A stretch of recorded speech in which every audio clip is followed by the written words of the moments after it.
Now, I'm sure that most of you know the old story about the astronaut who went far out into space and was asked on his return whether he had been to heaven and seen God. And he said yes. And so they said to him, well, what about God? And he said, she is black. And although this is a very well-known and well-worn story, it is very profound. Because, I tell you, I knew a monk who started out in life as pretty much of an agnostic or an atheist. And then he began to read Henri Bergson, the French philosopher who proclaimed the vital force, the élan vital, and so on. And the more he read into this kind of philosophy, the more he saw that these people were really talking about God. And I've read a great deal of theological reasoning about the existence of God, and they all start out on this line. If you are intelligent and reasonable, you cannot be the product of a mechanical and meaningless universe. Figs do not grow on thistles. Grapes do not grow on thorns. And therefore, you, as an expression of the universe, as an aperture through which the universe is observing itself, cannot be a mere fluke. Because if this world peoples, as a tree brings forth fruit, then the universe itself, the energy which underlies it, what it's all about, the ground of being, as Paul Tillich called it, must be intelligent. Now, when you come to that conclusion, you must be very careful, because you may make an unwarranted jump. Namely, the jump to the conclusion that that intelligence, that marvelous designing power which produces all this, is the biblical God. Be careful. Because that God, contrary to his own commandments, is fashioned in the graven image of a paternal, authoritarian, beneficent tyrant of the ancient Near East.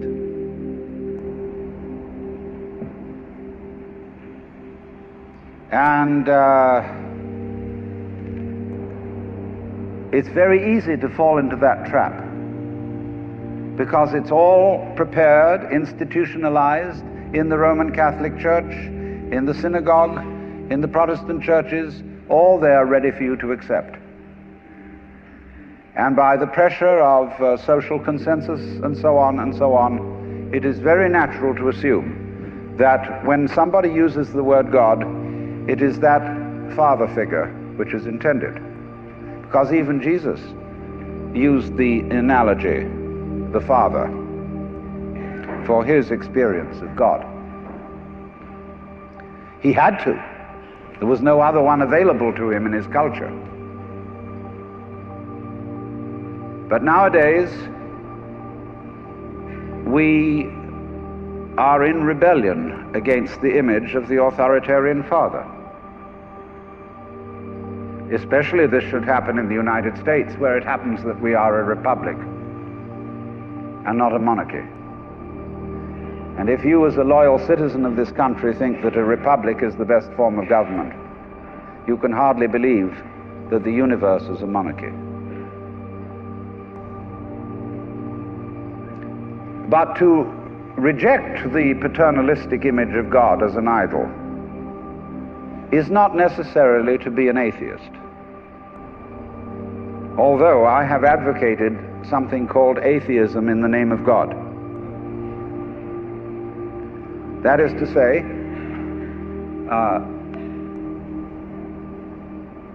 an experience, a contact, a relationship with God, that is to say, with the ground of your being, that does not have to be embodied or expressed in any specific image. Now, theologians on the whole don't like that idea, because I find in my discourse with them that they want to be a little bit hard-nosed about the nature of God. They want to say that God has indeed a very specific nature. Ethical monotheism means that the governing power of this universe has some extremely definite opinions and rules to which our minds and acts must be conformed. And if you don't watch out, you'll go against the fundamental grain of the universe and be punished in some way. Old-fashionedly, you will burn in the fires of hell forever. More modern-fashionedly, you will fail to be an authentic person. It's another way of talking about it. But there is this feeling, you see, that there is authority behind the world, and it's not you. It's something else. Like we say, that's something else that's far out. And therefore, this Jewish, Christian, and indeed Muslim approach makes a lot of people feel rather strange, estranged from the root and ground of being. There are a lot of people who never grow up and are always in awe of an image of grandfather. Now, I'm a grandfather. I have 5 grandchildren, and so I'm no longer in awe of grandfathers. I know I'm just as stupid as my own grandfathers were, and therefore I'm not about to bow down to an image of God with a long white beard. Now, naturally, of course, we intelligent people don't believe in that kind of a God, not really. I mean, we think that God is spirit, that God is very undefinable and infinite and all that kind of thing. But nevertheless, the images of God are have a far more powerful effect upon our emotions than our ideas. And when people read the Bible and sing hymns, Ancient of Days, who sittest throned in glory, immortal, invisible, God only wise, in light inaccessible, hid from our eyes, they still got that fellow up there with a beard on. It's way in the back of the emotions. And so we should think, first of all, in contrary imagery, and the contrary imagery is, she's black. Imagine instead of God the Father, God the Mother. And imagine that this is not a luminous being, blazing with light, but an unfathomable darkness, such as is portrayed in Hindu mythology by Kali, K-A-L-I, the Great Mother, who is represented in the most terrible imagery. Kali has a tongue hanging out long, drooling with blood. She has fanged teeth. She has a scimitar in one hand and a severed head in the other. And she is trampling on the body of her husband, who is Shiva.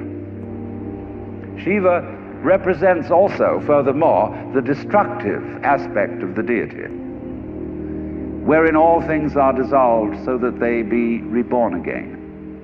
And here is this blood-sucking, terrible mother as the image of the supreme reality behind this universe.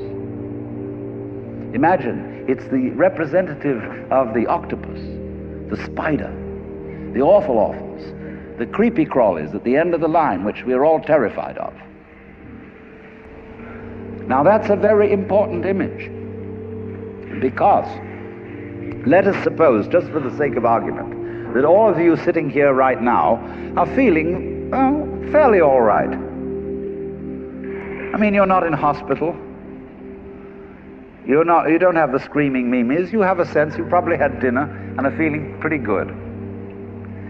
But you know that you feel that you're fairly good because in the background of your minds, very far off in the background of your minds, you've got the sensation of something absolutely ghastly that simply mustn't happen. And so against that which is not happening, and which doesn't necessarily have to happen, but by comparison with that, you feel pretty all right. And that absolutely ghastly thing that mustn't happen at all is Kali. And therefore, at once, we begin to wonder whether the presence of this Kali is not in a way very beneficent. I mean, how would you know that things were good unless there was something that wasn't good at all? Now I'm not putting this forward as a final position. I'm only putting it forward as a variation, as a way of beginning to look at a problem and getting our minds out of their normal ruts. She's black. Well, she, first of all, feminine, represents what is called philosophically the negative principle. Now, of course, people who are women in our culture today and believe in women's lib don't like to be associated with the negative, because the negative has acquired very bad connotations. We say accentuate the positive. Well, that's a purely male chauvinistic attitude. How would you know that you were outstanding unless by contrast there was something instanding?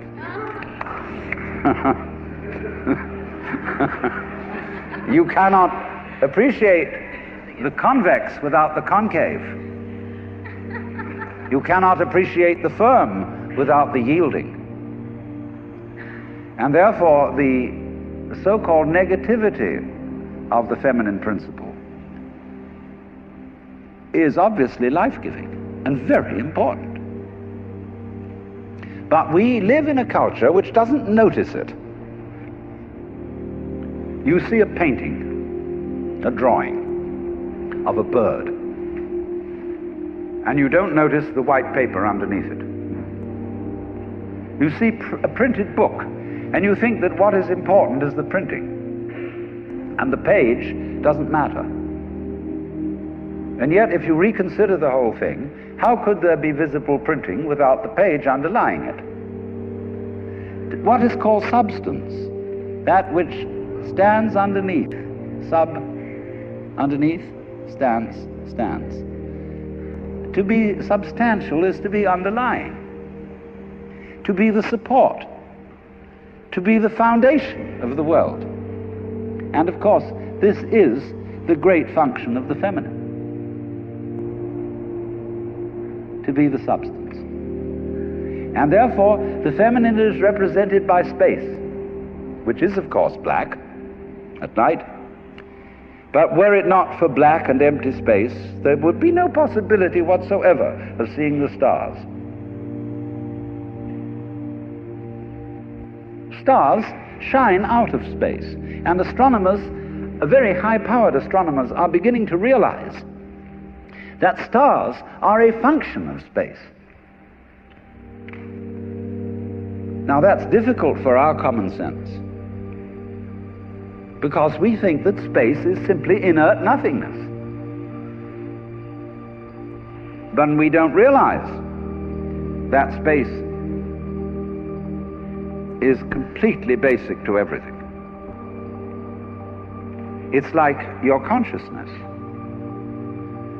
Nobody can imagine what consciousness is. It's the most elusive, whatever it is, that there is at all, because it's the background of everything else that we know.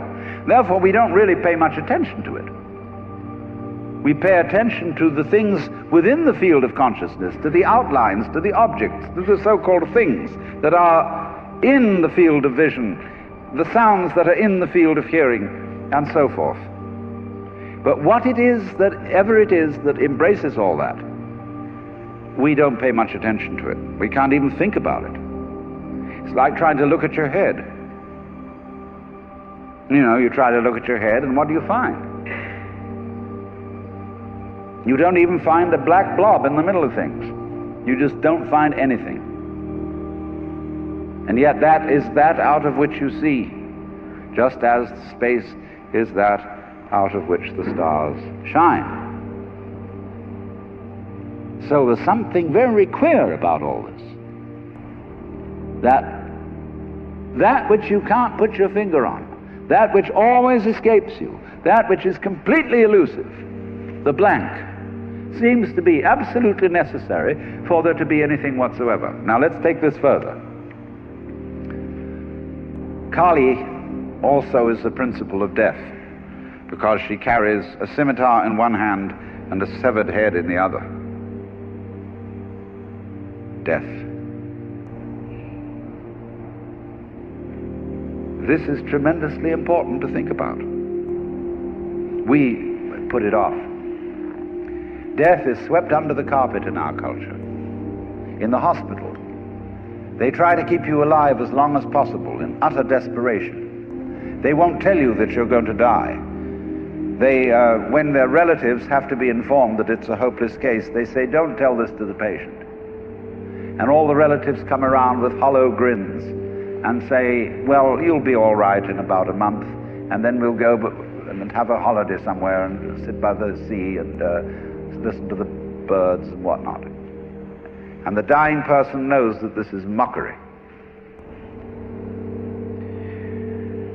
Well, of course, we've made death howl with all kinds of ghouls. We've invented dreadful afterlives. I mean, the Christian version of heaven is as abominable as the Christian version of hell. I mean, nobody wants to be in church forever. Children are absolutely horrified when they hear these hymns which say, prostrate before thy throne to lie and gaze on thee. They can't imagine what this imagery means. I mean, in a very subtle theological way, I could wangle that statement around to make it extremely profound. I mean, to be prostrate at once and to gaze on the other hand, see, is a coincidentia oppositorum, a coincidence of opposites, which is very, very deep. But to a child, it is a crick in the neck.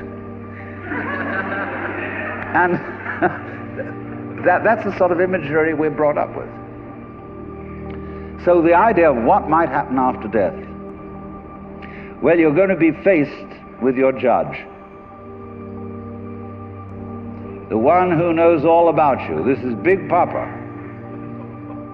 who knows you were a naughty boy and a very naughty girl, especially girl, from the beginning of things. He's going to look right through to the core of your inauthentic existence. And what kind of heebie-jeebies may come up. Or you may believe in reincarnation, and you think that your next life will be the rewards and the punishments for what you've done in this life. And you know you got away with murder in this life. And the most awful things are going to happen next time around. So you look upon death as a catastrophe. Then there are other people who say, well, when you're dead, you're dead. Just nothing going to happen at all. So what you got to worry about? Well, we don't quite like that idea, because it spooks us. You know, what's it be like to die? To go to sleep and never, never, never wake up? Well, a lot of things it's not going to be like. It's not going to be like being buried alive. It's not going to be like being in the darkness forever. I tell you what, it's going to be like as if you never had existed at all. Not only you, but everything else as well. That just there was never anything, and there's no one to regret it. And there's no problem. Well, think about that for a while. It's kind of a weird feeling you get when you really think about that. You really imagine it. Just to stop altogether. And you can't even call it stop, because you can't have stop without start. And there wasn't any start. There's just no thing. Well, then when you come to think of it, that's the way it was before you were born.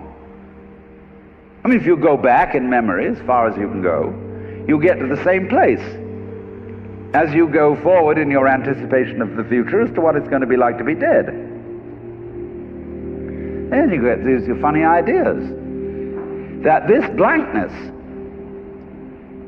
is the necessary counterpart of what we call being. Now, we all think we're alive, don't we? I mean, we're really here? That there is something called existence? You know, the existentialists, Dasein, thrownness, you know, here we are. But how could you be experiencing that as a reality unless you had once been dead? What gives us any ghost of a notion that we're here, except by contrast with the fact that we once weren't? And later on won't we?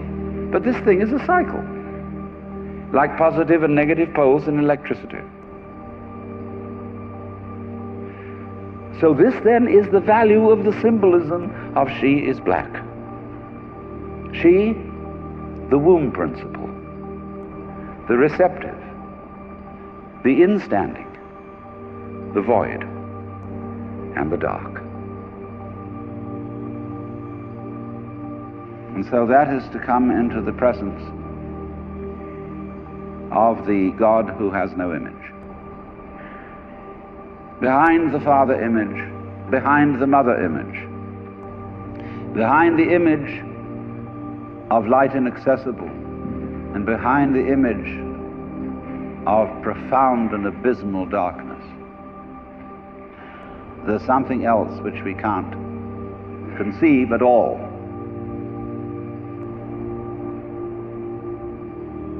Dionysius the Areopagite called it the luminous darkness.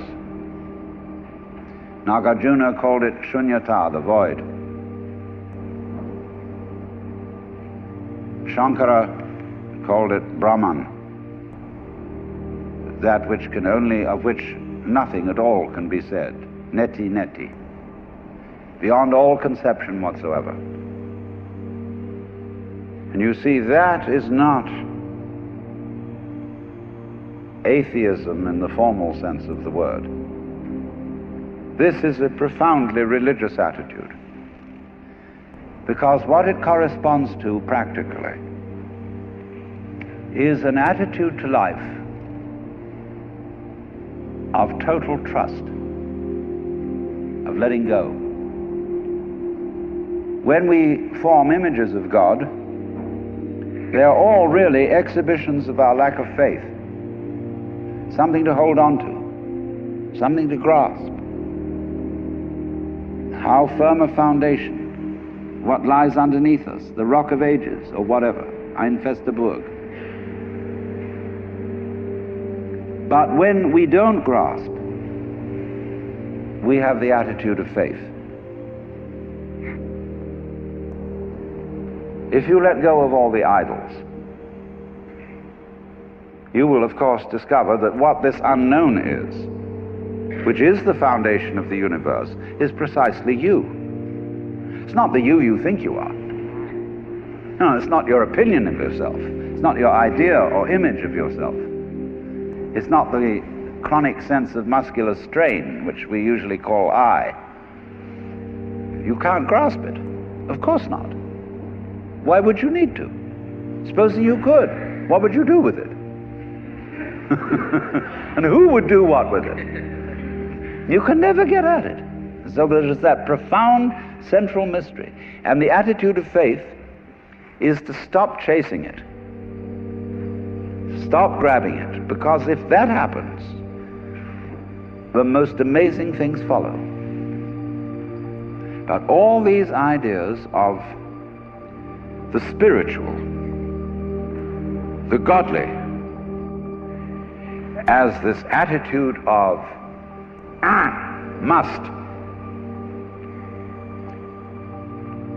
and we have been laid down the laws which we are bound to follow. All this jazz is not the only way of being religious and of relating to the ineffable mystery that underlies ourselves and the world.